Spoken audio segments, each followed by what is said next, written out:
Monitor को देख रही थी, लेकिन अचानक उसने डर के साथ देखा कि आंगन में एक नकाब पहने काले कपड़ों वाला आदमी खड़ा है। और भी डरावनी बात यह थी कि वह आदमी सीधे उस बाथरूम की ओर बढ़ रहा था जहां वह थी। यह अचानक हुआ दृश्य देखकर लीसा के रोंगटे खड़े हो गए। उसे एहसास हुआ कि वह आदमी या तो लूटने आया है या उसकी इज्जत लूटने। डर के मारे उसने तुरंत कपड़े पहने और पुलिस को फोन करने की तैयारी की, लेकिन तभी फोन की बैटरी खत्म होने के कारण वह अपने आप बंद हो गया। यह देखकर लीसा बुरी तरह घबरा गई, क्योंकि उस समय घर में वह बिल्कुल अकेली थी। घबराहट में वह बालकनी में गई और जोर जोर से चिल्लाने लगी कि उसने पुलिस को बुला लिया है, ताकि शायद उस काले कपड़ों वाले आदमी को डराकर भगा सके। लेकिन इस तरह बिल्कुल अकेले होने की स्थिति ने उसे और भी डरा दिया। उसे यह बिल्कुल भी पता नहीं था कि अंधेरे में खड़ा वह काला कपड़ों वाला आदमी बिल्कुल भी नहीं घबराया। चेतावनी देने के बाद लीसा तुरंत वापस घर के अंदर गई और दरवाजा मजबूती से बंद कर लिया। जब उसने यह सुनिश्चित कर लिया कि सभी दरवाजे और खिड़कियां बंद हैं, तभी उसने पावर बैंक निकालकर फोन चार्ज करना शुरू किया। उधर वह काला कपड़ों वाला आदमी चुपचाप घर के दरवाजे तक पहुंच चुका था, लेकिन उसे यह नहीं पता था कि इस विला की खिड़कियां एक तरफा शीशे की थी। अंदर से बाहर सब दिखाई देता था, लेकिन बाहर से अंदर कुछ भी नहीं दिखता था। इसलिए कुछ समय के लिए वह आदमी घर के अंदर की स्थिति समझ नहीं पाया। उस नकाबपोश आदमी को देखकर लीसा इतनी डर गई कि वह सांस लेने तक से डर रही थी। उसे डर था कि कहीं अगले ही पल वह आदमी खिड़की तोड़कर अंदर न घुस जाए। लेकिन अच्छी बात यह रही कि थोड़ी देर देखने के बाद उस आदमी को कुछ संदिग्ध नहीं लगा और वह मुड़कर पीछे के दरवाजे की ओर चला गया। तभी लीसा को याद आया कि पीछे का दरवाजा उसने बंद नहीं किया था। वह तुरंत दौड़कर वहां पहुंची और ठीक उस आदमी के अंदर आने से पहले ही दरवाजा अंदर से बंद कर दिया। जब उसने देखा कि वह आदमी लगातार घर के अंदर आने की कोशिश कर रहा है, तो लीसा पूरी तरह डर से घिर गई। उस आदमी ने सीधे अंदर घुसने की कोशिश नहीं की, बल्कि वह विला के आसपास घूमता रहा, मानो अंदर घुसने का कोई रास्ता ढूंढ रहा। उसकी चाल को नाकाम करने के लिए लीसा ने बिना सोचे समझे पुलिस को फोन करने का फैसला किया, लेकिन उसे बिल्कुल भी उम्मीद नहीं थी कि उसी समय उसके फोन में अचानक कोई सिग्नल ही नहीं होगा। वह चाहे जितनी कोशिश करे, कॉल बाहर नहीं जा रही थी, जैसे आसपास कहीं सिग्नल जैमर लगा दिया गया हो। दरअसल उस काले कपड़ों वाले आदमी ने पहले ही विला की नेटवर्क लाइन काट दी थी, ताकि वह पुलिस को खबर न कर सके। यह देखकर लीसा बेचैनी से तड़पने लगी, मानो वह गर्म तवे पर रखी चींटी हो। वह खिड़की के पास जाकर आसपास ध्यान से देखने लगी, ताकि बच निकलने का कोई रास्ता ढूंढ सके। तभी अचानक उसने ऊपर लगे धुएं के सेंसर को देखा। उसी पल उसके दिमाग में एक अच्छा उपाय आया। अगर विला का स्मोक अलार्म चालू हो जाए तो निश्चित ही फायर ब्रिगेड वहां आ जाएगी। यह सोचकर उसने गैस का नॉब घुमाने की कोशिश की, लेकिन काफी देर घुमाने के बाद भी कुछ नहीं हुआ। मजबूर होकर उसने दराज से माचिस निकाली। फिर वह कुर्सी पर चढ़ गई और धुएं के सेंसर की ओर माचिस जलाई। जैसे जैसे आग सेंसर के करीब पहुंची, वैसे वैसे स्मोक अलार्म सक्रिय हो गया। कुछ ही क्षण में पूरी विला में तेज और कर्कश अलार्म की आवाज गूंजने लगी। लीसा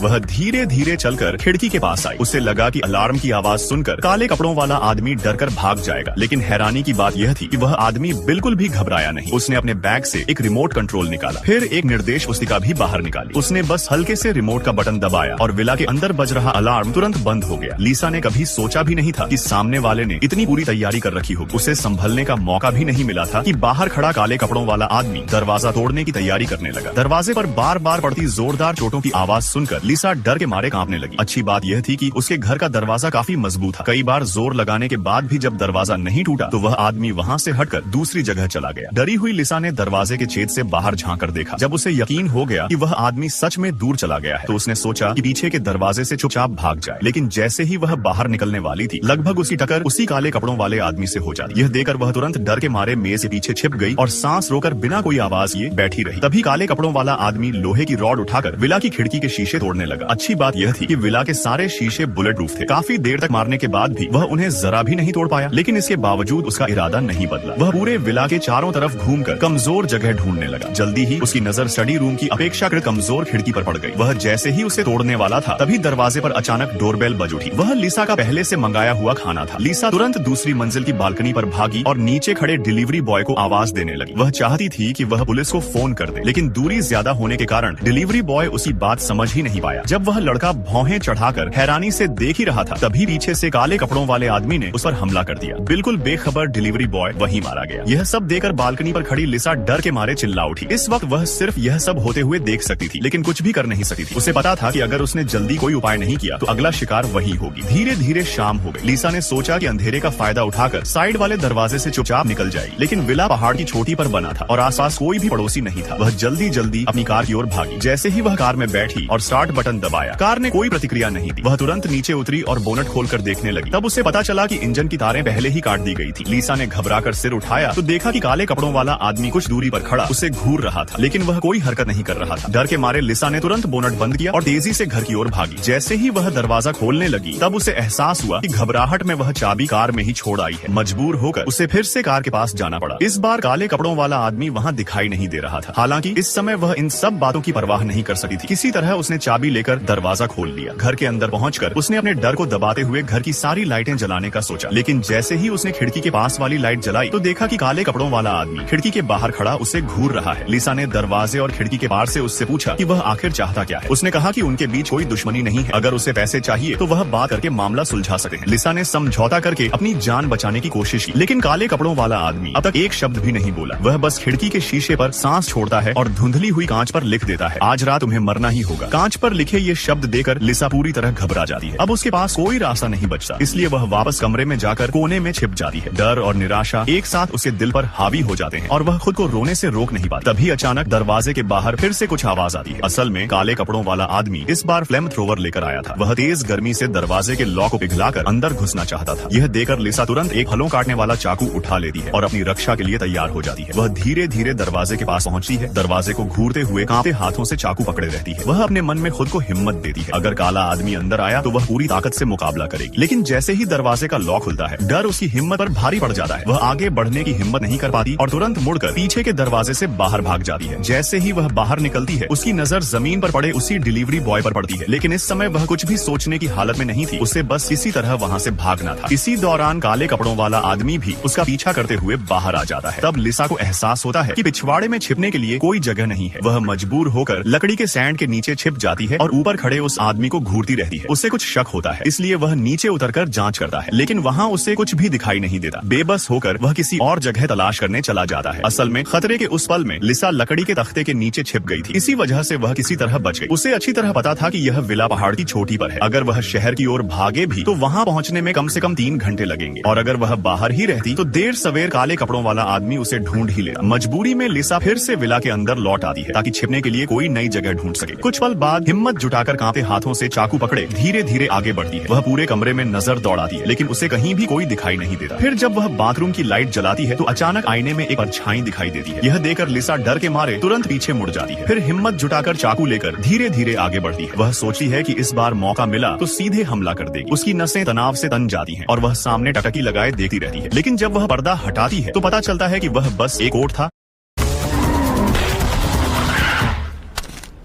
घर पर टंगा हुआ था। इस घटना से लिसा के पसीने छूट जाते। जल्दी से पुलिस को बुलाने के लिए वह मोबाइल लेकर चुपचाप नीचे उतरी। फिर वह पीछे के आंगन में गई और सावधानी से टूटी हुई इंटरनेट की तार को फिर से जोड़ दिया। लेकिन समस्या यह थी कि इंटरनेट का बॉक्स अभी भी घर के अंदर था, इसलिए उसे मजबूरी में फिर से लिविंग रूम में वापस जाना पड़ा। वह कमरे में मोबाइल उठाकर सिग्नल ढूंढने लगी, लेकिन अचानक वह व्यक्ति उसके ठीक पीछे खड़ा दिखाई दिया। दोनों की नजरें आमने सामने टकरा गई। लिसा ने बिना सोचे उस पर हमला कर दिया, लेकिन काले कपड़ों वाला आदमी बहुत ताकतवर था और उसने तुरंत लिसा को गिरा दिया। तभी लिसा ने अपनी लंबी टांगों का इस्तेमाल करके उसे जोर से धक्का दिया और तुरंत वहां से भागकर छिप गई। इसके बाद उसने जल्दी से पुलिस को फोन किया, लेकिन पुलिस ने बताया कि सबसे नजदीकी अधिकारी को वहां पहुंचने में कम से कम 10 मिनट लगेंगे। उन्होंने लिसा से कहा कि तब तक वह अपनी सुरक्षा का ध्यान रखे। फोन रखने के बाद लिसा समझ गई कि उसे इन 10 मिनटों तक किसी तरह खुद को बचाना होगा। वह चुपके से काले कपड़ों वाले आदमी के पीछे पहुंची। जैसे ही उसे मौका मिला, उसने अचानक उसे धक्का दिया और उसे पास के एक बेडरूम में धकेल दिया। फिर उसने जल्दी से दरवाजा बंद करके अंदर से कुंडी लगा दी, लेकिन वह दरवाजा ज्यादा मजबूत नहीं था। कुछ ही मिनटों में उस आदमी ने दरवाजा तोड़ दिया और बाहर निकल आया। सौभाग्य से इस दौरान लिसा ने घर की बिजली का मेन स्विच बंद कर दिया था। पूरी विला अचानक अंधेरे में डूब गई। अब वह काले कपड़ों वाला आदमी सिर्फ अंधेरे में टटोलते हुए धीरे धीरे आगे बढ़ सकता था। कुछ ही देर में वह आदमी उसका पीछा करते करते वहां भी पहुंच गया और जल्द ही लिसा को पकड़ लिया। जब काले कपड़ों वाला आदमी उसे मारने ही वाला था, तभी बाहर से अचानक पुलिस सायरन की आवाज सुनाई देने लगी। सायरन सुनते ही उसे समझ आ गया कि उसकी योजना अब असफल हो चुकी है, इसलिए वह बिना देर किए वहां से भागने के लिए मुड़ गया। लेकिन थोड़ी ही देर बाद लिसा ने बाहर से एक जोर की आवाज सुनी। आवाज सुनकर वह तुरंत बाहर देखने के लिए दौड़ी। बाहर जाकर उसने देखा कि वह आदमी ऊपर से गिर गया था और जमीन पर पड़े पड़े बिल्कुल भी हिल नहीं रहा था। उसी समय पुलिस भी जल्दी ही विला पहुंच गई। जब पुलिस ने काले कपड़ों वाले आदमी का मुखौटा उतारा, तब लिसा हैरान रह गई, क्योंकि वह कोई और नहीं बल्कि उसका पूर्व प्रेमी था। पुलिस के सवालों का सामना करते हुए लिसा पूरी तरह उलझन में थी। उसे समझ ही नहीं आ रहा था कि आखिर वह उसे क्यों मारना चाहता था। अगले दिन लिसा ने सुरक्षा विभाग से संपर्क किया। वहाँ से मिली जानकारी ने उसके दिल में शक पैदा कर दिया। उसे लगा कि इस पूरे मामले में जरूर कोई बड़ा रहस्य उससे छिपा हुआ है। इसलिए उसने चुपचाप अपने पिता के बारे में जांच शुरू की। जांच के दौरान उसे पता चला कि 1 महीने पहले उसके पिता ने उसके नाम पर बहुत बड़ी बीमा पॉलिसी खरीदी थी। साथ ही उसे यह भी पता चला कि उसके पिता की कंपनी खराब कारोबार के कारण गंभीर संकट में है और जल्द ही दिवालिया होने वाली है। कंपनी को बचाने के लिए उन्हें बहुत बड़ी रकम की जरूरत थी। इन सब बातों को जोड़ने के बाद लिसा को धीरे धीरे एक डरावनी सच्चाई समझ में आने लगी। उसे एहसास हो गया कि इस पूरी साजिश के पीछे असली मास्टरमाइंड कोई और नहीं बल्कि उसका अपना पिता है। लेकिन लिसा ने तुरंत अपने पिता का सामना नहीं किया। उसने जानबूझकर अपने पिता को रात में घर पर खाने के लिए बुलाया। पिता को किसी तरह का शक नहीं हुआ और उन्होंने खुशी खुशी निमंत्रण स्वीकार कर लिया। जल्द ही रात हुई और उसके पिता तय समय पर घर पहुंच गए। आखिरकार वह धीरे धीरे बार काउंटर तक गया और अपने लिए एक गिलास तेज शराब डालकर एक ही घूंट में पी गया। लेकिन कुछ ही देर बाद उसे पूरे शरीर में कमजोरी महसूस होने लगी। वह लड़खड़ाते हुए जमीन पर गिर पड़ा। तभी लिसा कमरे से बाहर आई। जमीन पर पड़े अपने पिता को देखकर उसने सख्त आवाज में पूछा कि आखिर उसने ऐसा क्यों किया। इस हालत में पिता के पास सच छिपाने का कोई रास्ता नहीं था, इसलिए उसने सारी सच्चाई बता दी। असल में उस दिन लिसा के पूर्व प्रेमी को विला बुलाने के लिए उसके पिता ने ही लिसा के नाम से मैसेज भेजा था। उन्होंने उसकी नकल करके मेल मिलाप का संदेश भेजा ताकि वह लड़का विला तक आ जाए। असल योजना यह थी कि किराए पर रखे गए काले कपड़ों वाले आदमी से लिसा की हत्या करवाई जाए और फिर पूरा इल्जाम उसके पूर्व प्रेमी पर डाल दिया जाए। इस तरह वह बीमा की रकम भी हासिल कर लेता और अपनी दिवालिया होने वाली कंपनी को भी बचा लेता। सच्चाई सुनकर लिसा शांत स्वर में बोली कि जो शराब अभी उसने पी है उसमें उसने पहले ही जहर मिला दिया था। यह जहर बिल्कुल बिना रंग और बिना गंध का है और 2 घंटे के भीतर दिल की धड़कन रोक देता है। उसकी आवाज बिल्कुल शांत थी, मानो वह अपने पिता से पूरी तरह निराश हो चुकी हो। लिसा ने आगे कहा कि उसने उसी दिन दोपहर में अपने पिता के नाम से भी एक बहुत बड़ी बीमा पॉलिसी खरीद ली है। जैसे ही पिता की मृत्यु का प्रमाण पत्र मिलेगा उसे भारी बीमा राशि मिल जाएगी। उसने यह भी बताया कि अभी जो शराब उसने पिता को दी उस दौरान उसने विला के सभी कैमरों से बचकर काम किया है, इसलिए पुलिस को उसके खिलाफ कोई सबूत नहीं मिलेगा। लिसा की बातें सुनकर पिता की आंखों में गहरा सदमा भर गया, लेकिन अब उसके शरीर में बिल्कुल ताकत नहीं बची थी। वह जमीन पर पड़ा पड़ा पछताता रहा। कुछ ही देर बाद उसकी सांसें रुक गईं और वह हमेशा के लिए शांत हो गया। कुछ दिनों बाद लिसा को दोनों बीमा पॉलिसियों की भारी भरकम रकम मिल गई। आखिर में उसने अपना सामान समेटा, सारा पैसा लिया और इस शहर को हमेशा के लिए छोड़ दिया।